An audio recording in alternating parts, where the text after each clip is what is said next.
नाजरीन, जैसा कि आपको मालूम है कि इस हमारे यूट्यूब चैनल के ज़रिए हम बहुत सारी ऐसी बातें लाते हैं लोगों के सामने जो एक बुराई है जो समाज में दीमक की तरह फैलती जा रही है। तो आज हम इसी मौजू पे आपके सामने एक ऐसी शख्सियत को पेश करना चाहते हैं जो बड़े आलिम दीन है और किसी तारुफ के मोहताज नहीं है, बल्कि नौजवानों के दिलों में बसते हैं और कई मसाजिद में इन्होंने खतीब के मनसब पे फाइज भी रहे और इनकी तकरीर को सुनने के लिए लोग दूर से भी आया करते हैं। आज हम इनके सामने रूबरू होंगे और इनसे जानेंगे कि रांची शहर जिस तरह डेवलप कर रहा है तो सिर्फ अच्छाई में नहीं बल्कि बुराई में भी जो है वो बढ़ता चला जा रहा है। आप देखेंगे इससे पहले कई जगहों से न्यूज़ भी आ चुका है कि नशाखोरी वो आम होता जा रहा है और नशे की लत की वजह से समाज में एक बहुत बड़ा तबका जो नौजवान का तबका है जिसकी एज 18 से 20 साल है और वो शिकार होता जा रहा है नशा का, और जिसके वजह से वो लोग अपने आप को एक बुराई की तरफ ले जा रहे हैं। तो आज हम रूबरू होंगे, इनसे जानेंगे कि इस्लाम में इस नशा की क्या मजम्मत है, बल्कि ये पूरे किसी भी समाज में नशा को अच्छा नहीं समझा जाता है। तो आज हम जानेंगे कि हमारे इस्लाम ने, हमारे कुरान ने इस नशा के बारे में जो बुराई बयान की है उसके बारे में समझेंगे। आइए हम सब मिलते हैं। अस्सलामु अलैकुम वरहमतुल्लाहि वबरकातुहू। इन्नल हम्दुलिल्लाह अल्हम्दुलिल्लाहिल्लज़ी हदाना लिल इस्लाम व रज़क़ना इत्तिबा खैरिल अनाम मुहम्मदिन अलैहि अल्फ़ु अल्फ़ि तहिय्यतिन व सलाम, अम्मा बाद फ़अऊज़ु बिल्लाहि मिनश शैतानिर रजीम, बिस्मिल्लाहिर रहमानिर रहीम। यसअलूनका अनिल खम्रि वल मैसिरि कुल फ़ीहिमा इस्मुन कबीर व मनाफ़िउ लिन्नास व इस्मुहुमा अकबर मिन नफ़इहिमा। सदक़ल्लाहुल अज़ीम। हाफिज़ जावेद साहब, आपने बहुत अच्छा मौजू पर सवाल किया है कि नशाखोरी के बारे में इस्लाम का क्या नज़रिया है या समाज में इसके क्या प्रभाव पड़ते हैं, असरात होते हैं। नशाखोरी समाज का कोड़ है और जो हमने आयत पढ़ी है उसमें अल्लाह तबारक व तआला ने फरमाया कि मोहम्मद सल्लल्लाहु अलैहि वसल्लम, आपसे लोग शराब और जुआ के बारे में पूछते हैं,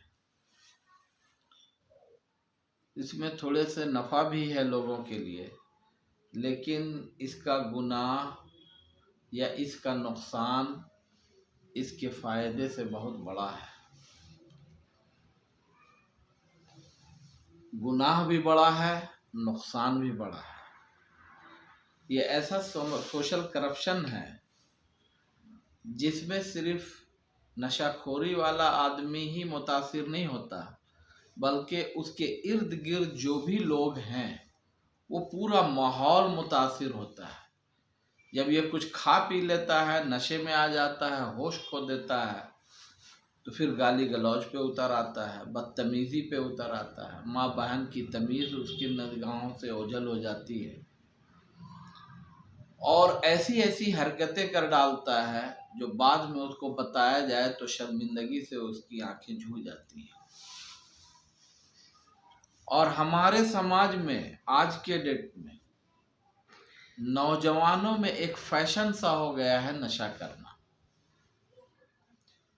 शुरू में लोग शौकिया और दोस्ती यारी में करते हैं, बाद में इसके एडिक्ट हो जाते हैं, इसके आदी हो जाते हैं और इसका नुकसान उसके घर वालों पर या समाज पे इतना ज़्यादा असरअंदाज होता है कि अगर उसको पैसे ना मिले तो घर के लोटा और बर्तन तक बेच देता है और घर की चीज़ें सब ख़त्म कर देता है। तो फिर समाज में चोरी की लत पड़ जाती है। मैंने अपनी आंखों से देखा है कि वेस्ट पानी वाला पाइप होता है उसको निकाल के लेके के चल बेच दिया, बैंड को बेच दिया, गाड़ी चोरी हो रही है, साइकिल चोरी हो रही है, पॉकेटमारी आम हो जाती है।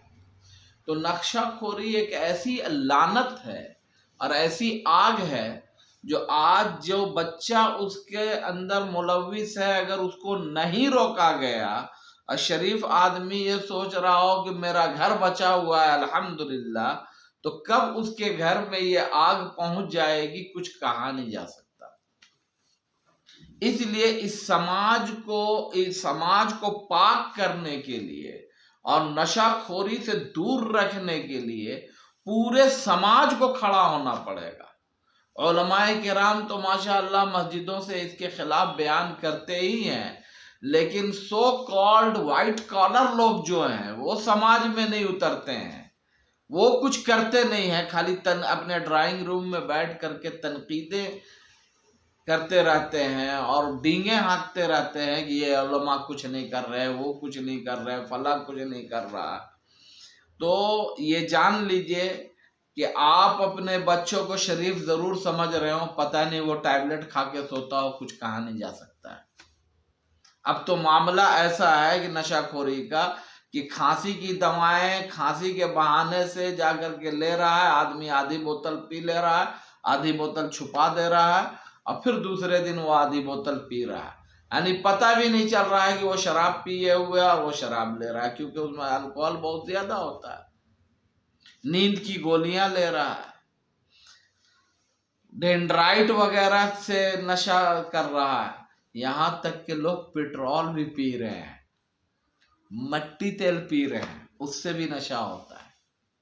और नशाखोरी के बहुत सारे तरीके हैं, वो तो बहुत हाई वर्जन है कि चरस, गांजा, अफीम और वो और दीगर चीजें होती, ब्राउन शुगर वगैरह जो कुछ भी है, तो ये तो जो पैसे वाले हैं वो लोग कर पाते हैं, लेकिन जो छोटा तबका है जिसके पास पैसा कम है वो छोटी छोटी चीजों से कर रहा है। 10 रुपया 20 रुपया का डेंड्राइट ले लिया, उससे नशा कर रहा है, फेविकॉल से कर ले रहा है। तो हम आपको खड़ा होना पड़ेगा, और अगर ऐसा नहीं किया गया तो पूरा समाज जो घिनौने तरीके से बिल्कुल खराब होता जा रहा है, कोई ठिकाना नहीं है कि कोई मोहल्ला और गली ना बचे, जितनी तेजी से नशाखोरी बढ़ती जा रही है और इसका धंधा बढ़ता जा रहा है और इसका रैकेट चला रहे हैं कुछ लोग। तो आप हमको उन लोगों को भी पकड़ना पड़ेगा और समझाना पड़ेगा और उनसे हाथ जोड़ना पड़ेगा कि आप कमाने का दूसरा तरीका निकालिए, ये तरीका अल्लाह के लिए छोड़ दीजिए। इससे बच्चों की जवानी खत्म हो जा रही है और ये कल का मुस्तकबिल था, देश और कौम का कोई काम आता, आपने तो उसको पूरा का पूरा अपाहज बना दिया। इसका मुस्तकबिल, इसकी जिंदगी उस वक्त जब इसे इंडल्ज करना चाहिए, मजा करना चाहिए, ऐश में रहना चाहिए, यानी एक जिंदगी का लुत्फ उठाना चाहिए, उस वक्त तो ये किसी काम का नहीं रहेगा। इसलिए मैं तमाम लोगों से गुजारिश करूंगा, सामेईन से, कि इसको आप बहुत संजीदगी के साथ समझें और संजीदगी के साथ लें, और ये न कहें समझें कि हमारा घर बचा हुआ है, मेरा बच्चा बचा हुआ है। कुछ नहीं कहा जा सकता है कि आपका बच्चा भी मुलविस हो और आपको पता नहीं हो। आज के बच्चे डबल नहीं ट्रिपल स्टैंडर्ड के होते हैं, घर में कुछ, रोड में कुछ, स्कूल में कुछ, उनको आप समझ नहीं पाएंगे। हमारे पास अभी उतना तजर्बा नहीं हुआ है कि आज के बच्चों को कंट्रोल कर लें। ये फिंगर टिप्स पे पूरा काम करने वाले लोग हैं, ये डिजिटल जमाना है और मोदी जी ने तो डिजिटल इंडिया का ख्वाब देखा है, यानी बर्बादी का ख्वाब, कि ज़्यादा यानी बहुत उसका फायदा हो, तो अगर फायदा नहीं उठाया गया तो नुकसान ही नुकसान हो रहा है। इतना जियो को फायदा, क्या नाम है, वो बिल्कुल सस्ता कर दिया कि आज आदमी को आटा नहीं बल्कि डाटा की जरूरत पड़ गई है। खाना नहीं हो लेकिन उसके पास नेट होना जरूरी है। तबाही की ये हालत है। ये भी एक नशा है जो पूरी कौम को इस नशे में मुब्तला कर दिया गया है। तो इस नशे से अपने बच्चों को बचाइए।